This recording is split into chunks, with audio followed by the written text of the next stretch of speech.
안녕하세요, 여러분. 지난 시간에 이제 독해의 기본 원리에 대해서 좀 살펴봤죠. 이번 시간에 그 독해 지난 시간에 배운 걸 잠깐 복습한 다음에요. 문제 유형을 가지고 직접 독해하는 연습을 한번 해보도록 할게요. 여러분, 지난 시간에 배운 거 한번 복습해 볼까요? 꼭 기억하라고 했던 것이 있는데, 자, 문단 구성은 대부분 몇 개로 되어 있다? 5개로 되어 있는데, 첫 번째 문단에서는 뭐 찾아라? 와 찾아라. 예.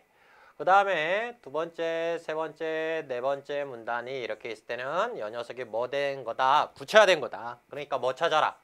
how를 찾아라.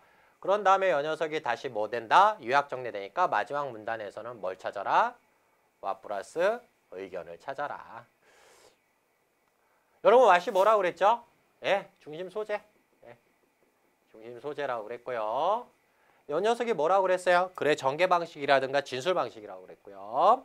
요게 뭐 글쓴이의 견해나 작가의 궁극적인 목적이나 의도 정도가 된다고 그랬어요. 그 다음에 또 하나 기억하는 것이 뭐여야 돼? 중심 문장의 성격이어야 되죠? 중심 문장의 성격은 어떻다고 그랬어요? 네, 추상적이고 추상적 또는 일반적이다 그랬어요. 요거 다음에는 뭐가 나온다겠어요? 구체화가 이루어진다고 그랬고, 요거 앞에도 뭐가 이루어진다고 그랬어요? 구체화가 이렇게 이루어진다고 그랬죠? 예. 이 구체화, 그 다음에 중심 문장의 성격, 이 관계를 잘 아셔야 돼요. 그래서 우리가 흔히 뭐 문단의 앞뒤에 뭐가 있다? 중심 문장이 있다. 이렇게 배우셨을 거예요. 하트로 한번 해볼까요? 하트. 네. 그 다음에 접속어의 쓰임을 좀 잘 기억하시라고 그랬는데, 저는 이 녀석을 굉장히 중요하게 여겼어요. A 즉 B, A 곧 B, A 다시 말해 B. 기억나시죠? 말해서 B 이렇게 했던 것 같아요. 이 녀석이 추상적 진술이면 D는 구체적 진술이고, 이 녀석이 구체적 진술이면 이 녀석은 추상적 진술이다. 왜 이게 중요하다고 그랬어요? 추상적 진술은 뭐의 성격하고 같아요? 중심 문장의 성격하고 같지요? 그러니까 이 추상적 진술이 A 곧 B, A 즉 B, A 다시 말해서 B 앞에나 뒤에는 추상적 진술이 있기 때문에 중심 문장일 가능성이 크다는 거예요. 여기까지 기억하시죠? 그 다음에 통념이 나오면 통념을 A라고 한다면 뒤에 뭐가 있는지를 확인하라고 그랬어요. 파트가 있는지 없는지를 확인하라고 그랬고요. 파트가 있으면 뭘로 흘러간다? 반론으로 흘러간다. 반론. 파트가 없으면 뭘로 흘러간다? 뭐 통념을 구체화하는 것으로 이렇게 흘러간다. 됐습니까? 그 다음에 물음이 있으면 반드시 뭐가 나온다고 그랬어요? 물으면 답. 잘 기억하셔야 돼요. 물음 속에 뭐 있어요? 하면 답이요. 이렇게 얘기하는 사람들이 있는데, 물음 속에 답이 있으면 뒤를 볼 필요가 없죠. 물음 속에는 뭐가 있다고 그랬어요? what이 있다고 그랬죠? what 말하고자 하는 what. 그 다음에 이 답과 이 녀석의 두 개가 합쳐지면 글쓴이의 말하고자 하는 바가 된다고 그랬어요.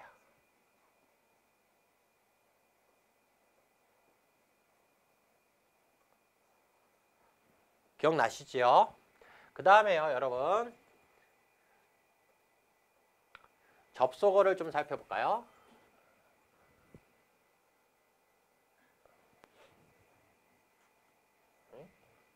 안 지워지네요. 이렇게.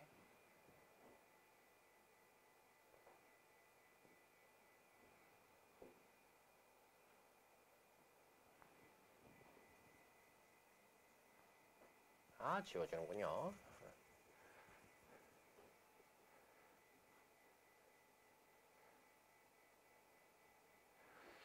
자, A 파트 B 이렇게 돼 있을 때 이 녀석이 B가 포인트라고 그랬고요. A와 B는 어떠한 상태를 가진다고 그랬어요? 정반대의 성격을 가진다고 그랬죠? 이제 우리가 한 2강 정도 후에 배우게 되는데, 이 정반대의 설명 방법을 말하라 하면은 우리가 대조라는 것도 같이 나오게 돼요. 그러니까 문단 내에 그러나가 많이 쓰였다 그러면 대조의 설명 방법이 쓰였구나 이렇게 생각하시면 되고요.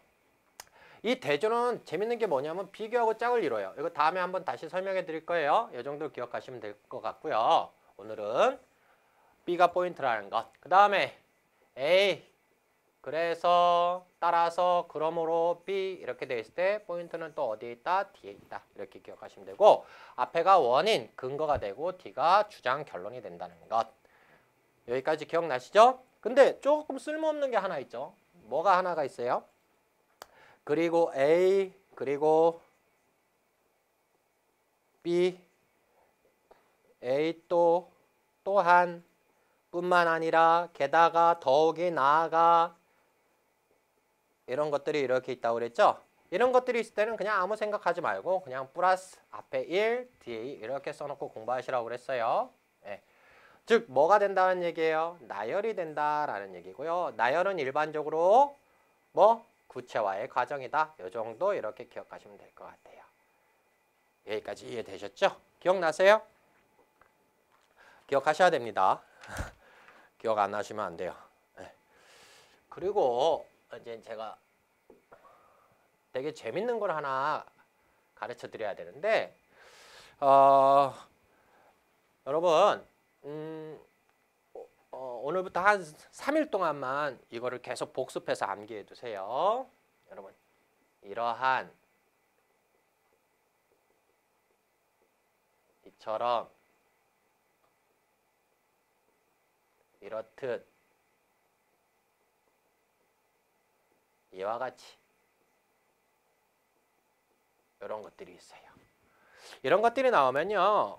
문장 전개가 어떻게 되냐면 A는 B다 이런 식으로 문장 전개가 이루어져요. 자, 한번 따라해 보실래요? 이러한, 이처럼, 이렇듯, 이와 같이 따라하고 계시죠?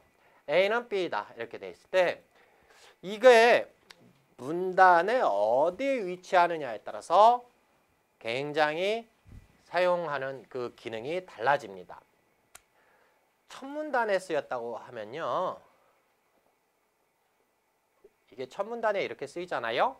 그러면은 이러한 한번 생각해 보세요. 이러한 이렇듯 이와 같이 이런 것들은 어떠한 기능을 가지고 있냐면 요약의 기능을 가지고 있어요. 그러면 첫 문단에 쓰이면 첫 문단에 어디에서 쓰일 것 같아요? 처음 부분보다는 뒷부분에 쓰이겠죠. 첫 문단의 뒷부분. 그러면 이 녀석은 이 A는 바로 앞을 요약 정리하는 거예요. 요약 정리. 잘 기억하세요. 굉장히 중요한 거니까요. 그런 다음에 이 B는요. 첫 문단에 있을 때요. 첫 문단에 있을 때 이 B는 뭐냐면요. 글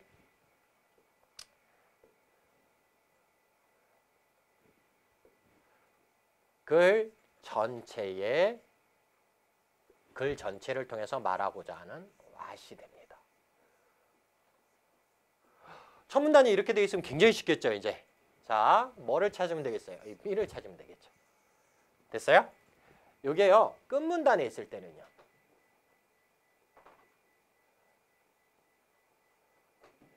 끝문단에 있을 때는 요약 정리 기능을 가지고 있다고 그랬죠? 그럼 무엇을 요약 정리하겠어요? 끝문단에서는. 네, 맞아요. 글 전체의 내용을 요약 정리합니다.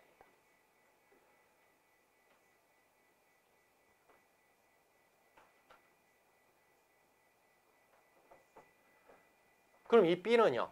예, 맞습니다. 논설문의 경우에 설명문은 그냥 요약 정리하고 끝나면 그만인데 설명문의 경우에는 이 B는 글3가 말하고자 하는 의견이나 견해가 됩니다. 와우. 뭔가 하나 찾았죠? 글 전체를 요약 정리했으면 다른 말로 하면 이게 뭐가 되겠어요? 글을 통해서 말하고자 하는 왓이겠죠? 의견, 견해 들어갔죠? 그럼 이게 뭐가 되겠어요? 글 전체에 뭐가 되겠어요? 그래, 맞아요. 주지가 되겠네요. 자, 이게 첫 문단이냐 끝 문단이냐에 따라서 달라진다는 거 여러분 잊지 마세요. 근데요, 이게 첫 문단이 아니고 끝 문단이 아닌 본문에 있을 때도 여러분 생각해 보셔야 돼요. 자, 그러면 잠깐 지우고 갈까요? 이거 다 적으셨죠? 못 적으신 분은 잠깐 돌려서 보세요. 그 생각을 못하고 지우고 있네요.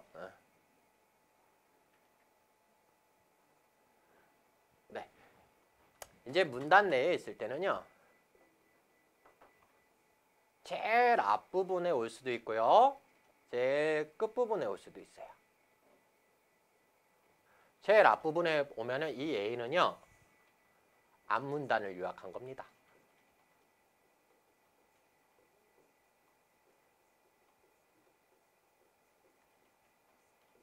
그 다음에 이 B는요. 예, 이것이 포함된 본 문단에서 말하고자 하는 왓입니다. 즉, 그 문단에서 말하고자 하는 왓이죠. 여기까지 이해되십니까? 문단 내 끝이 있을 때는요. 예, 맞습니다. 이건 요약 정리겠죠? 근데 뭐 본 문단을 뭐 한다? 요약 정리하는 거고요. 이 B는요. 크게 두 가지로 나누어 볼 수 있는데요. 일반적으로 다음 문단의 왓입니다. 다음 문단에서 말하고자 하는 중심 소재입니다. 또는 논설문일 경우에는 그 문단에 대한 의견 견해가 들어가요. 근데 주로 이 녀석이 많이 차지합니다. 여기까지 이해되셨어요? 자, 그럼 다시 한번 복습할까요? 이러한 이처럼 이렇듯 이와 같이 A는 B다 라고 했을 때 이 A는 일반적으로 요약의 성격을 가지고 있고요. 첫 문단에 있을 때는 바로 앞부분을 요약하면서 이 요약한 걸 가지고 B가 제시되는데 이 B는 글 전체에서 말하고자 하는 왓이고요.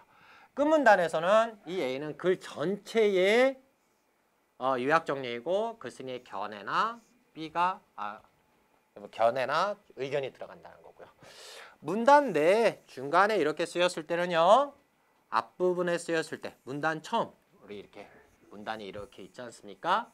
여기 이러한 이렇게 시작됐다면 A는 바로 앞문단을 요약 정리한 거고요. 그 다음에 B는 본 문단의 왓이라는 거. 이렇게 그려서 설명하는 게 더 쉽겠네요. 그죠? 지웠고.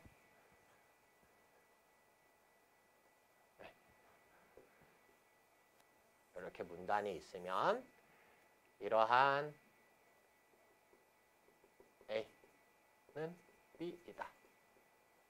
이렇게 돼 있을 때 이 A는 앞문단을 요약 정리하고 이 B는 이 문단 내에 왓이 해당하고요. 그 다음에 여기에 이러한 A는 B다 이렇게 있을 때는 이 A는 이 문단 전체를 요약 정리하고 B는 다음 문단의 왓이고요. 이거 좀 기억해 주세요. 이거 오늘 꼭 기억해야 되는 것 중에 하나입니다. 자, 이해되셨죠? 그럼 이제 지문을 가지고 지난 시간에 배운 것과 오늘 배운 걸 가지고 한번 해보도록 하죠.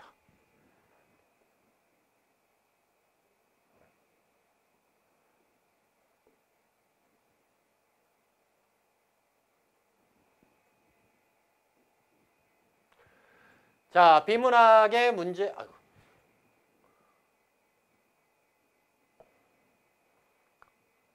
비문학의 문제 유형 이렇게 나왔어요. 이제 실전에 가까운 거죠. 연습해 보는 거예요. 네, 사실적으로 읽기 이렇게 돼 있고요.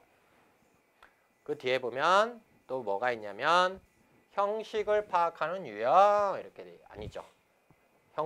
사실적으로 읽기의 내용과 형식이 있죠. 그 다음에 그 뒤에 보면 뭐 추리하면서 읽기 이렇게 돼 있고요. 이건 기준을 어떻게 나누냐에 따라서 조금씩 달라져요. 굳이 이 용어들을 다 외우려고는 하지 마세요. 그 다음에 비판하면서 읽기 이렇게 돼 있죠. 이렇게 세 가지로 나눠서 좀 살펴보시면 될 것 같은데요. 이렇게 지문들이 있어요. 그 다음에 여기 이제 흐름을 파악하면서 읽기 이렇게 돼 있어요. 네 가지로 돼 있고요. 이거 어디서 많이 본 거죠? 기출문제죠. 네. 자, 그러면은 한번 용어에 너무 신경 쓰지 마세요. 여러분 공부할 때 용어가 힘들다고 막 그거 다 외워야 되고 뭐 비판적 뭐 사실적 이해 뭐 이런 거 다 외워야 되냐? 몰라도 됩니다. 저도 잘 몰라요. 이런 거에 신경 쓰지 마세요. 대신에 내용과 형식을 중시한다라고 했을 때 이 내용이 뭐냐, 형식이 뭐냐라고 했을 때 이 내용은 여러분 많이 들어보셨죠? 내용일치라는 말을 많이 들어보셨을 거예요. 어? 형식이라고 했을 땐 뭘까요? 그래, 전개 방식이에요. 그래, 전개 방식. 대부분 내용일치 문제는 뭐 추상적 진술이 시험 문제에 많이 더 출제돼요. 구체적 진술보다는. 그 다음에 전개 방식은 이 구체화가 어떠한 설명 방법을 통해서 이루어졌는지 찾는 거지요. 자, 그러면은요. 요거 한번 해볼까요? 기출문제네요. 여기. 오늘날 지구에서는 193종의 원숭이와 유해인원이 살고 있다. 와, 굉장히 많이 살고 있군요. 그 가운데 단 한 가지 별종이 있으니 이른바 호모 사피엔스라고 자처하는 털없는 원숭이가 그다. 하하, 이거 학명이네요. 인간을 얘기하는 거군요. 예.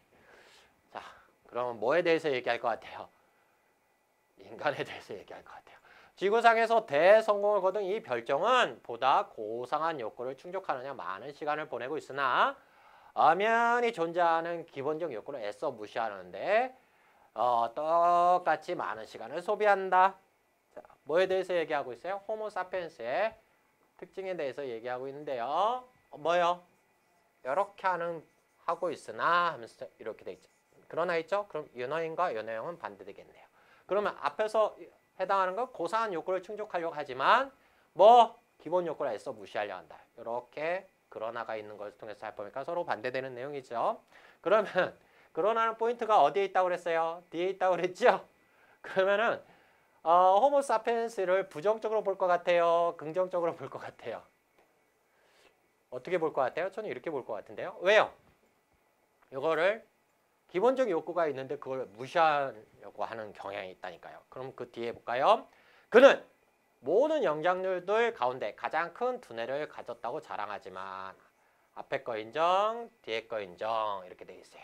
성기도 가장 크다는 사실을 애써 외면하면서 이 영광을 고릴레에게 넘기려고 한다.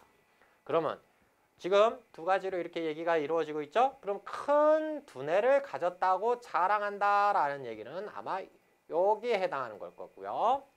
그 다음에 애써 무시하려는 것이 기본 욕구라고 했죠. 고릴라를 떠넘긴다 했으니까 무시하려고 한다라고 했으니까 이 측면은 기본 욕구에 해당하겠네요. 여기까지 이해되시죠? 호모 사피엔스는 아주 박식하지만 자 앞에 거, 뒤에 거. 자 여기는 뭐겠어요? 요거겠고요.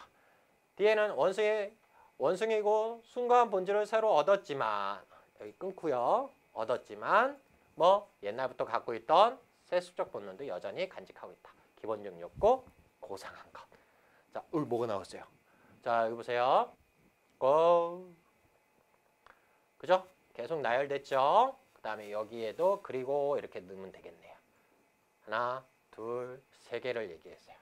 그럼 구체화가 이루어졌다는 얘기죠? 자, 이러한 오래된 충동은 수만 년 동안 그와 함께 해왔고 그럼 이 오래된 충동은 뭘까요?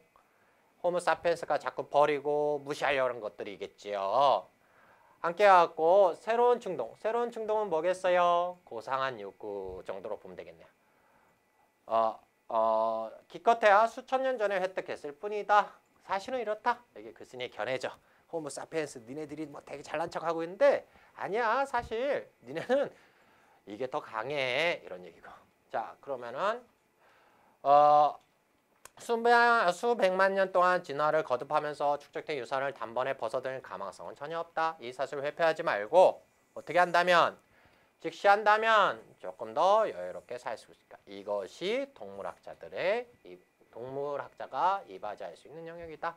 그럼 결과적으로 호모 사피엔스의 고상한 욕구와 기본적 욕구 중에서 이 녀석을 호모 사피엔스는 추가하지만 사실은 이것을 무시할 수 없다. 이것을 인정할 때 조금 더 느긋해지고 많은 것을 성취할 수 있다라는 견해가 여기 나오네요.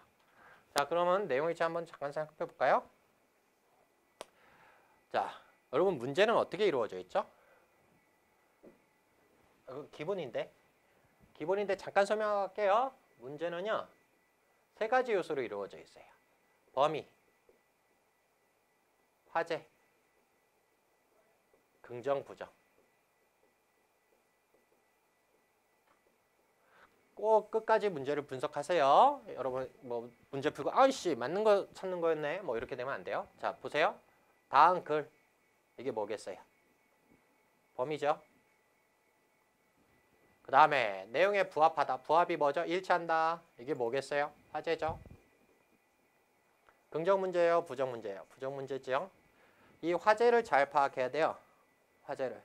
이게 뭐겠어요? 출제자의 뭐하고 관련되어 있겠어요? 의도와 관련이 있거든요.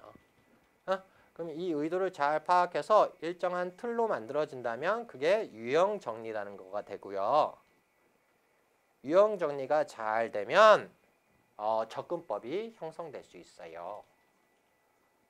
접근법이 형성되면요. 뭐가 높아지겠어요? 정답률이 높아지겠죠. 여러분 그 혈액형 아시죠? 혈액형? 거기 혈액형 보니까요. A형 여자가 화났을 때는 어떻게 하면 되느냐 이렇게 나와 있어요. 어떻게 하는지 아세요? 선물 사주면 풀린대요. 선물. B형 여자가 화났을 때는 어떻게 하면 된다고 그러는지 아세요? 잠깐 피해 있으래요. 그리고 무조건 잘못했다 하래요. 그럼 B형 여자는 꼭 묻는데요. 뭘 잘못했는데 이렇게. 그 다음에 제일 좋은 건 O형이더라고요. AB형은 만나지 말라고 돼 있더라고요. 제가 왜 피 가지고 혈액형 가지고 이런 얘기하는 줄 아세요? 만약에 누군가 마음에 드는 사람이 있다면 그 혈액형을 가지고 그 사람의 성격이라든가 어쩌면 화났을 때의 접근법, 해결법 이런 것을 알 수 있지 않을까요? 그러면은 아무래도 사랑 성공률이 더 높아지지 않을까요? 예. 뭐 혈액형 가지고 60억을 얘기한다는 거 뭐 웃기지만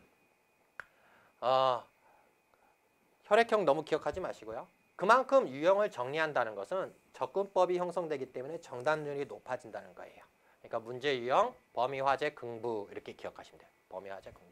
자, 내용에 부합하는 거 됐으니까 뭐가 되겠어요? 내용일치 문제겠죠. 됐어요? 내용일치 문제는 크게 두 가지입니다. 지문에 언급이 있느냐 없느냐. 내용일치인데 언급이 안 됐으면 내용일치가 안 되겠죠. 두 번째는요. 지문의 내용과 일치하느냐 불일치하느냐. 이렇게 두 가지입니다. 자, 인간에 대해서도 인간이 뭐라고 되어 있어요? 갑자기 인간 나오니까 헷갈렸죠? 호모사피엔스는 인간이라고 그런 거고요. 동물학적 관점에서 탐구할 필요가 있다. 맞는 말이겠네요. 인간은 자신이 지닌 동물적 본능을 무시하거나 외면하는 경향이 첫 번째 문장에 나와 있죠.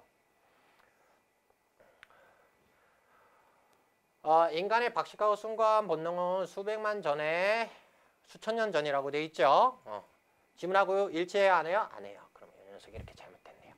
오래전부터 갖고 있던 동물적 본능은 오늘에도 남아있다. 기본적 욕구라고 그랬죠. 이렇게 찾으시면 돼요. 됐어요? 자, 그 다음 이제 글의 전개 방식을 한번 파악해 볼까요? 글의 전개 방식. 네. 이거.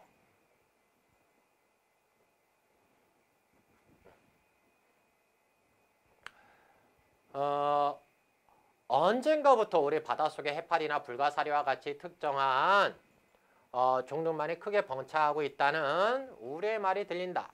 한마디로 다양성이 크게 줄었다는 이야기다. 그럼 뭐하고 관련된 얘기가 나오겠어요? 다양성. 자, 첫 번째 문단에서 항상 왓을 찾으라고 그랬어요. 근데 어떤 다양성을 얘기하는지를 좀 찾아야 되겠죠. 척박한 환경 속에서 몇몇 특별한 종들만이 득세한다는 점에서 자연 생태계와 우리의 삶은 닮은 것 같다. 자, 자연 생태계와 우리의 삶은 닮은 것 같다. 그럼 어떤 측면에서 닮았느냐? 여기 나와 있네요. 어떤 특정 집단이나 개인으로 앞으로 어려워질 경제 상황은 새로운 기회가 될지도 모른다. 하지만 했을 때 어떻게? 앞에 거 인정, 뒤에 거 인정, 포인트는 뒤에. 이는 사회 전체를 보면 그다지 바람직한 현상이 아니다. 자, 여기까지 좀 찍고요. 됐어요? 그럼 다양성이 줄어들었다. 바람직한 현상이 아니다. 이렇게 됐네요. 그럼 이 두 합쳐볼까요?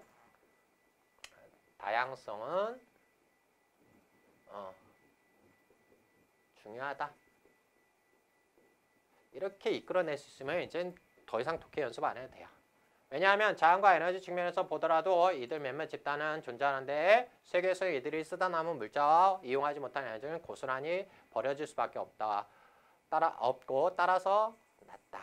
그러면은 중요한데 지금 현 시대는 이렇게 다양성이 줄어들고 있어서 문제다 이런 얘기고요. 자, 그러면 이제 확보하는 문제가 생기겠죠? 다양성 확보는 사회 집단의 생존과도 무관하지 않다. 그럼 어떤 측면에서 무관하지 않다는 얘기가 나올까요? 조류독감이 발생할 때마다 해마다 양계장은 물론 그러면 이게 뭐가 되겠어요? 이렇게 예시 정도로 보시면 되겠네요. 모조리 폐사시켜야 하는 참혹한 현실을 본다. 단 한 마리 닭이 걸려도 그렇게 많은 닭들을 죽여 하는 이유는 인공적 교배로 인해서 모두가 똑같은 유전자를 가졌기 때문이다. 조류독감 하나 예를 들었는데 이렇게 해서 모두가 다 죽어간다. 그럼 이걸 다른 말로 하면 뭐겠어요? 다양성이 없어진다라는 얘기겠네요. 그러면 이거를 다른 거에 빗대서 다양성이 없어진다는 것을 다른 거에 빗대서 표현했어요. 자, 이제 따라서 구체화 이루어진 다음엔 반드시 요약 정리. 자, 됐어요? 네. 재앙의 확산을 막고 피해를 줄이는 길이다. 이렇게 돼 있어요. 그러면은 다양성 확보, 생존과 무관하지 않다. 그것을 조류독감을 통해서 예를 들었고요. 됐습니까? 이처럼 어떻게 됐어요? 마지막 단락이죠. A는 B다. A, 뭐에 대해서 얘기한다고요? 다양성. 자원의 효율성 사용과 사회적 안정에 중요하지만 그럼 앞부분에서 뭐가 이루어졌다는 얘기야? 요거 측면, 요거 측면. 됐어요? 비용이 들기도 한다. 그럼 뒤에 또 뭐? 예를 들어 했으니까 무슨 설명 방법 쓰였어요? 예시. 됐죠? 도도도도 주고 플러스 2 플러스 3 제공을 비롯해 4 행정제도 개선 등 결코 여기까지 4가지를 들었어요. 그럼 결과적으로 얘기하려는 건 뭐예요? 비용이 든다는 얘기 있죠? 결코 공짜가 아니다. 됐어요. 여기까지. 그럼에도 불구하고 다음은 항상 밑줄을 치는 연습을 하세요. 왜요? 중요하니까요. 다양성 확보가 중요한 이유는 우리가 미처 깨닫고 있지 못하는 넓은 이해와 사랑에 대한 기회를 사회 구성에 제공해 주기 때문이다. 자, 그럼 최종 마지막 문단에 있는 것 됐어요? 그럼에도 불구하고 다음이 이 녀석이 말하고자 하는 글쓴이의 뭐가 되겠어요? 견해가 되겠네요. 선생님 이거 나왔잖아요. 문단이 처음에 나왔죠? 그럼 앞부분 그 다음에 지금 여기 이 B죠? 그러면 이 단락에서 말하고자 하는 것이 B. 뭐에 대해서 얘기했어요? 확인했어요? 비용이 든다는 거에 대해서 얘기하고 있죠. 확인하셨죠? 예. 그러면서 그럼에도 불구하고 다음은 항상 밑줄 치고 이 녀석이 제일 마지막 글쓴이가 말하고자 하는 거. 자, 그럼 여기 살펴보면요. 다른 다른 두 주장을 대비하고 있다 했으면 이건 뭐가 쓰였다는 얘기야? 대조가 쓰였다는 얘기겠죠. 됐어요? 자, 유추라는 것은요. 다른 거에 빗대어서 설명했다라는 얘기예요. 됐어요? 사라진 여러 기준에 따라 분류했다. 자, 여기 분류라는 말 나왔고요. 기준을 따는 하는 거. 사례, 그럼 무엇을 설명? 예시. 얼핏 보면 이 녀석이 답 같죠. 그런데 다양성이 없어지고 있다. 다양성이 쉽게 사라진다라는 것을 여기 이 녀석을 통해서 또 얘기해 놨어요. 그럼 유추와 이 두 개 중에 하나겠네요. 자, 보세요. 논지 전개 방식 이렇게 돼 있을 때 긍정 문제죠. 범위 나왔죠. 문제 화제 나왔죠. 근데 논지 전개 방식 찾을 때는요. 이거 하나 기억해 두세요. 선택지가 어떻게 이루어지냐면 방법 플러스 효과로 이루어져요. 이게 무슨 말이냐고요? 어떠한 방법을 통해서 어떤 효과를 내고 있다 이렇게 된다는 얘기거든요. 그럼 여러분 방법 찾는 게 쉽겠죠? 그 다음에 효과를 찾으시면 돼요. 자, 그러면은 저는 요 녀석하고 요 녀석을 먼저 찾았어요. 그러면 이제 요걸 찾아봐야 되겠죠? 다양성이 사라진 사회가 어디에 나와 있나요? 안 나와 있죠. 그러면은 이 녀석이 답이겠네요. 다양성 확보의 중요성에 대해서 유추를 통해 설명하고 있다. 그러네요. 쉽다. 그죠? 네.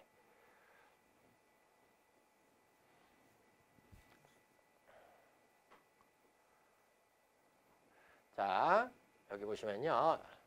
추리를 파악하는 것 이렇게 되어 있어요. 추리를 파악한다는 얘기는요. 우리가 알고 있는 추리 만화의 대표적 뭐 코나이다 뭐 이런 얘기가 나와 있는데요. 알고 있는 것 추리란 알고 있는 것을 바탕으로 알지 못한 것이 내는 거예요. 여기까지 이해되세요? 그래서 본문을 바탕으로 선택지를 미뤄 생각해라는 뜻이고요. 이 추리 문제가 의외로 쉽지는 않을 겁니다. 하지만 그렇게 어려운 문제들은 나오지 않습니다. 우리말을 가꾸기 위하여 무엇보다 중요한 것은 국어에 대한 우리의 관심과 의식이다. 그러면은 이 말 속에는 뭐가 들어가 있죠? 이걸로 한번 추리해 볼까요? 우리말은 말을 어떻게 해야 된다? 가꾸자. 됐어요? Why? 우리말은 중요하다. 여기까지 여러분들은 만들 수 있죠. 중요해. 그럼 또 하는 거예요. 또 why. 항상 비문학 읽을 때는 why 하면서 가시는 거예요. 지도자 위치에 있는 사람들이 외국어를 함부로 쓰는 모습. 좀 영어 섞어 쓰면 유식해 보이죠? 그건 잘못된 생각이에요. 외국어 투성인 상품이라 이렇게 지금 이렇게 1, 2 이렇게 셋 이렇게 됐죠? 자, 그래서 말하고자 하는 것이 여기 있네요. 이러한 이 모두는 뭐겠어요? 우리말을 가꾸지 않는 얘기겠죠. 우리말을 사랑하는 정신이 아직도 제대로 뿌리내지 못해서 시작됐다. 그러면은 우리말은 중요한 것이다 이런 얘기겠네요. 그럼 왜 중요해? 그러면 왜 중요해에 해당하는 것을 찾으면 되겠죠. 의사소통의 도구이기 때문일까요? 아니면 사회적 약속이기 때문일까요? 아니면 그 민족의 정신이 담고 있기 때문일까요? 내용과 형식으로 이루어졌기 때문일까요? 우리말을 사랑하는 것은 우리말이에요. 사랑하는 정신이 아직도 뿌리를 내리지 못했다. 우리말을 사랑하자. 그럼 우리말을 왜 사랑해? 우리말은 중요하니까. 왜 해당하는 걸 찾으면 여러분 이 녀석밖에 찾을 수가 없겠죠. 그죠? 예. 쉽습니다. 네.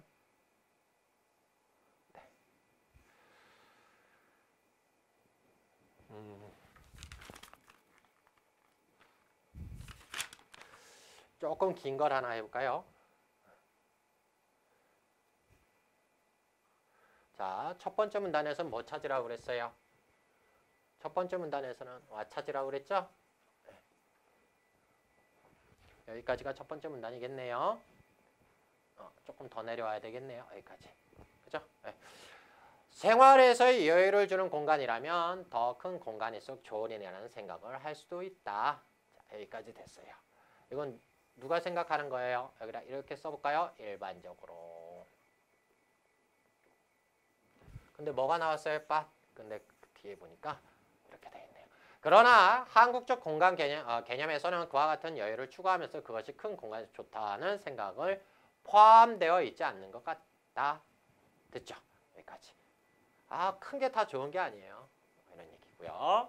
그럼 포인트는 뒤에 있으니까 여기고요. 그럼 뭐하고 관련지어서 얘기하겠어요? 한국적 공간 개념에서의 큰 공간과의 관계. 됐어요? 왜? 여유 공간을 넓은 공간으로 생각하지 않을까? 뭐가 나왔어요? 무릎 나왔고요. 근데 그 뒤에 보니까 또 무릎 나왔어요. 무릎. 이렇게 무릎이 여러 개 나왔을 때는요. 이건 구체화예요. 보세요. 왜 여유 공간을 넓은 공간으로 생각하지 않을까? 첫 번째. 우리의 국토가 너무 좋기 때문일까? 넓은 공간을 유지하기 위해서는 너무 간단했었기 때문일까? 유지에는 너무 이게 무슨 말이죠? 모르겠네요. 자, 이게 중요한 게 아니겠죠? 구체화가 이루어졌죠. 질문이 여러 개 있어요. 자, 이러한 부정적 대답도 가능하지만 그러나 다음 포인트는 어디예요? 여기 뒤에. 긍정적으로 받아들여서 적극적인 가치 부여를 한다면 거기에는 아주 중요한 사상적 근거가 전제되어 있으면 발견할 수 있을 것 같다. 그럼 이 녀석이 중요하죠. 중요한 사상적 근거. 됐어요? 그러니까 우리가 공간을 크기로 따지지 않는다는 얘기예요. 왜요? 거기에는 무슨 사상적인 측면이 있기 때문이다. 자, 그것은 했으니까 그것은 지시어. 앞문장을 얘기하겠고요.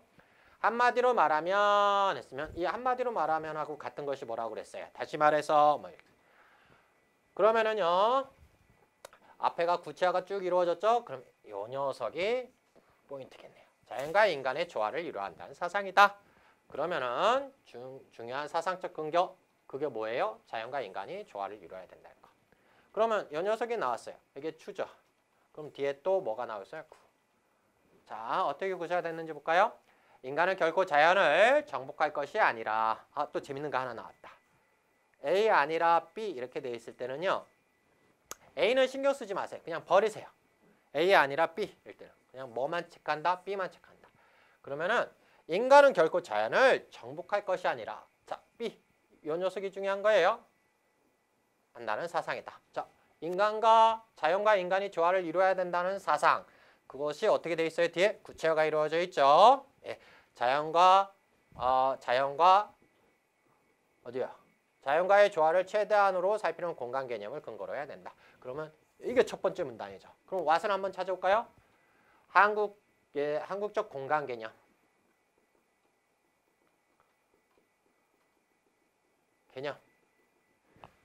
개념은 뭐하고 관련돼 있다? 자연과 인간과의 조화. 인간과의 조화다. 그럼 요거에 대해서 얘기할 겁니다. 자, 이제 두 번째 문단에 뭐가 나왔어요? 여기가 두 번째 문단에 이와 같은 이렇게 돼 있고요.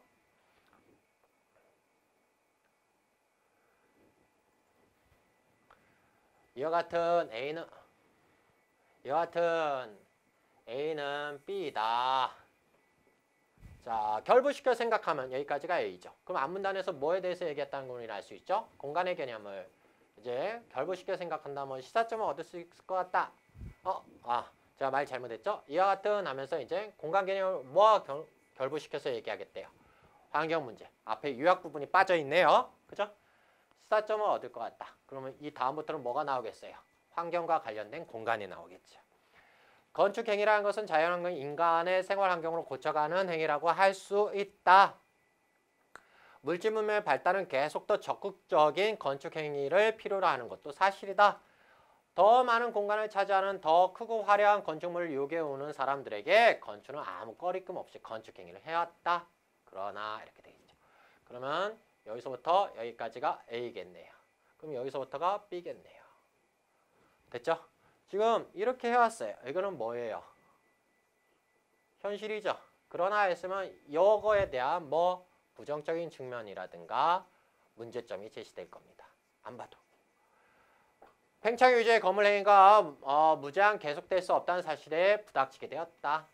이제 현실적인 문제에 부닥치게 되었는데 인간의 요구만이 아니라 자연의 필요 조건도 들어줘야 한다는 것을 인식하게 되었다. 자, 여기 이렇게 이 녀석이죠.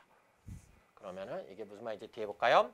고객도 그것만으로 충분하지 않다는 생각을 하게 되었고 우리의 건축 행위가 적극적으로 어떤 가치를 만들어내느냐도 생각해야 하지만 앞에 거 인정, 뒤에 거 인정, 포인트는 뒤에 부정적 결과가 야기되는지도 고려해야 한다. 즉 이런 것도 이제 신경 써야 된다. 자, 됐어요? 네거티브즘이라고 한 것은 이러한 부정적 측면도 고려해보는 사고방식을 표현해 주기 위한 것이다. 자, 네거티비즘은 결코 건축 행위를 하지 말라는 뜻이 아니다. 그럼 무슨 뜻이냐? 이게 무슨 뜻이야? 적극적으로 건축 행위를 하되 자, 긍정적인 측면과 밝은 면, 인간 중심면이나 건축주의 요청만을 고려하기 때문에 건축 설계에서 제외되기 쉬운 중요한 측면들을 신중하게 고려하자는 것이 그것이다. 자, 그러므로 다음에 항상 뭐 하라고 그랬죠? 밑줄 치라고 그랬죠? 전제하고 있는 가치관의 문제가 된다. 그러므로 이것은 하나의 건축 행위가 전제하고 있는 기본 가치관에 관한 문제가 된다. 네거티브즘은 하나의 건축 사상 내지는 건축 철학적 입장이다. 그러면은 이 얘기가 다른 말로 하면 뭐겠어요? 자연과 인간 중심이 아니라 조화를 추구하라. 이런 얘기겠네요. 여러분 여기 되게 재밌는 거 있죠? 시조. 자, 시조 감상법을 잠깐 말씀드릴 테니까 꼭 적고 기억해 두세요. 자, 시조가 나왔으니까요. 시조 감상법을 잠깐 정리하고 가죠. 적고선 잘 기억해 두세요. 여러분 시조 감상법 이미 문학 시간에 배우셨겠지만 다시 한번 정리할게요. 문학 시조 감상법. 여러분 시조는 어떻게 되어 있는지 아시죠? 초장, 중장, 종장 이렇게 되어 있습니다. 여러분 초장, 중장에서는요. 상황과 처지를 파악하세요. 상황, 처지. 지금 화자가 어떠한 태도, 어떠한 상황이냐, 어떠한 처지냐 이것만 파악하시면 되고요. 종장에서는요. 뭐를 파악하시면 돼요? 정서나 태도를 파악하시면 돼요. 근데 여러분 종장은 글자 수가 어떻게 되어 있냐면 3, 5, 4, 3 이렇게 되어 있죠. 3이 무슨 말인 줄 아세요, 여러분? 꼭 세자여야 된다. 꼭 세자. 5는요. 5자 이상이어야 된다는 얘기예요. 그러면 이 녀석 두 개는 무슨적 측면을 강조한 거겠어요? 형식적 측면이겠죠. 형식적 측면. 그러면 얘네는 뭐예요? 얘는 4, 3이 안 지켜도 상관이 없어요. 네, 그런데요. 형식적 측면이 여기 앞부분이라면 이 녀석은 내용적 측면입니다. 그래서 정서나 태도가 집약되어 있는 부분은 3, 5, 4, 3 중에 4, 3에 집약되어 있다는 거. 이거 꼭 기억하세요. 자, 다시 한번요. 시조감상법 팁. 초장과 중장에서는 뭐 찾아라? 상황과 처지를 찾아라. 종장에서는 뭐 찾아라? 정서나 태도를 찾는데 정서와 태도는 어디에 집약되어 있다? 4, 3에 집약되어 있다. 여기까지 꼭 기억해 주세요. 그럼 다시 지문으로 한번 가볼게요.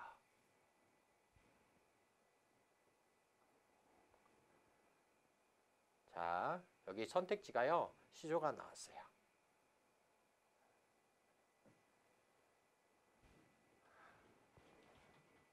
이 녀석이 초장이겠죠? 중장이겠죠? 종장이겠죠? 잠깐만 다시 한번 내려보실래요? 문제 한번 볼까요? 위 글에 글쓴이가 자신의 견해를 강조하기 위해서 인용할 수 있는 시조 이렇게 돼 있어요.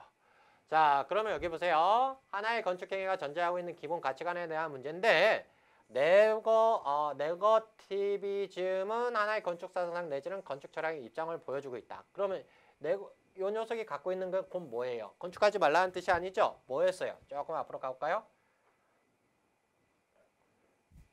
자연과 인간의 조화죠? 맞습니까? 자연과 인간의 조화. 여러분 시조의 정서나 태도는 어디에 집약되어 있다고 그랬죠? 종장에 집약되어 있다고 그랬죠? 자, 보세요. 우리는 너희만 못하여 신람겨워하노라. 근심겨워한대요. 그러면은 우리는 뭐가 있대요? 근심이 있대요. 그죠? 해석은 좀 이따 해드릴게요. 아마도 오상고전은 너뿐인가 하노라 했으니까 이건 무슨 적 성격이에요? 너가 최고야 라니까 예찬. 됐어요? 그 다음에 여기 보실래요? 강산은 들을 일 없어 둘러놓고 보노라. 됐어요? 이건 뭐 강산 나왔죠? 자연 둘러놓고 자연을 본다. 자연과 함께한다. 이런 얘기네요. 답은 이 녀석이겠네요. 자, 우리도 그치지 말고 만고상청하여라. 그럼 여기에다 여러분이 잘 아시겠죠? 여기 학문을 이렇게 넣어야 되겠죠? 그러면 뭐에 대해서 얘기한 거예요? 학문, 수양. 됐어요? 간단하죠? 시조 접근법 아니까. 근데 여러분들 위해서 잠깐 해석을 좀 해드리면 구렁에 난 풀이 봄비에 절로 자라. 풀은 절로 자라고. 그런데 알 일 없으니 뭐 기안이 좋을 거냐. 뭐 생각하고 걱정할 일 없으니 참으로 좋겠구나. 우리는 너희만 못하여 걱정 많아 근심하는구나. 근데 너라고 했네요. 그죠? 뭐가 이루어졌어요? 의인화가 이루어졌고요. 의인화가 이루어졌어요. 의인화가 이루어졌고요. 자, 국화야 하면서 불렀죠. 너라고 했어요. 그럼 여기 또 뭐가 이루어졌어요? 의인화가 이루어졌고요. 네. 좋은 시절 다 보내고 난목한층 가을에 왜 너 홀로 피었는가? 아마도 서리빨에도 그치지 않는 절개는 너뿐인가 하노라 하니까 국화의 오상고절을 예찬했네요. 됐죠?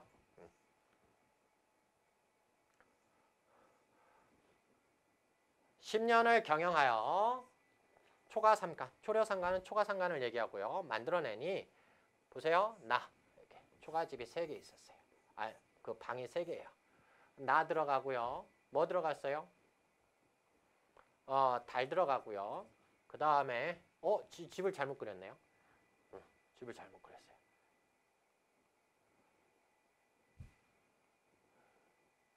세 칸이 해야 되는데 네 칸 그렸네요. 다시 그리죠 뭐. 나, 달, 그 다음에 청풍, 맑은 바람이 있어요. 근데 강산을 드릴 데 없어서 여기 이렇게 둘러본대요. 근데 나하고 달, 청풍이 같이 방에 들어갔대요. 그럼 같은 동급이라는 얘기고요. 그죠? 이건 자연과 더불어 살겠다는 뜻이죠. 예. 이거는 여러분이 너무나 잘 아는 거죠. 도산 12곡 중에 나오는 부분이고요. 청산은 어찌하여 오랜 시간 동안 그대로 푸르고 흐르는 물은 어찌하여 밤낮으로 그치지 아니하는가. 뭐가 나왔어요? 자연물의 속성이 나왔죠. 우리도 그치지 말고 꼭 여기 학문이라는 것을 써주세요. 네. 이 학문이라는 말을 기억하고 있어야지 이 시주가 해결됩니다. 그치지 말고 항상 열심히 공부하자 이런 얘기입니다. 여기까지 이해되십니까? 자, 비판하며 읽기 이렇게 되어 있는데요. 이건 여러분이 한번 해보실래요? 이건 한번 해보세요. 이것도 여러분들이 한번 해보시면 되겠어요. 별로 어려운 질문 아니에요. 그죠? 네. 자, 흐름을 파악하면서 읽어라 이렇게 되어 있는데요. 이게 이제 시험 문제 잘 나오는 유형이죠. 이게 유형이 잘 나오는 문제예요. 그래서 이 문장의 순서를 파악하는 것. 이게 이제 시험 문제 잘 나오죠. 근데 여러분 이제 쉽게 풀 수 있을 거예요. 이만큼 보고 한번 우리 정리해 볼까요? 이에 비해 했으니까요. 여러분 A, 파트, B 반면에 이에 비해 이에 반해 이런 말들이 쓰였으면요. 여러분 무슨 설명 방법이 쓰였다고요? 대조의 설명 방법이 쓰였다고 기억하세요. 아주 쉬워요. 자 보세요. 그러면은 요게 딱 있으니까 뭐 대조죠. 만화는 뭐에 대해서 얘기하고 있어요? 만화 단점도 있다. 그러면 이 다음부터는 뭐가 나오겠어요? 만화의 단점이 구체화되겠죠. 만화는 아동의 생활과 밀접한 연관이 있어 흥미를 유발한다. 흥미 유발한다는 것은 긍정일까요? 부정일까요? 긍정이겠네요. 됐어요? 만화는 저속하고 선정적인 표현이 많으니까 뭐 이건 부정이겠네요. 만화의 장점을 살리고 단점을 보완하여 교육적 효과를 높여야 된다. 이거는 단점 다음에 나와야 되겠네요. 이에 비해 했으니까 이 앞에는 뭐가 나와 있을까요? 긍정적인 측면이 나왔겠죠. 만화의 긍정적인 측면과 단점을 뭐 하고 있어요? 요약 정리하고 있죠. 그죠? 그러면 이건 제일 끝으로 가야 되겠네요. 됐죠? 만화는 그림과 문자가 결합되어 있어서 내용 전달이 효과가 크다. 긍정이에요? 부정이에요? 긍정이죠. 비윤리적 내용을 담고 있어서 만화는 가치관의 혼란을 줄 수 있다. 부정적인 측면이 나왔네요. 됐죠? 만화는 장면을 잘라서 제시하기 때문에 상상해서 이해해야 된다. 그럼 상상력이 키워진다는 얘기겠죠? 긍정적 측면이겠네요. 만화는 여러 가지로 교육에 유용하게 이용될 수 있다. 그죠? 네. 그럼 한번 해볼까요? 긍정적인 측면이 앞에 나오겠죠? 하나, 둘, 셋. 됐죠? 네. 그 다음에 이 다음부터는 뭐가 나오겠어요?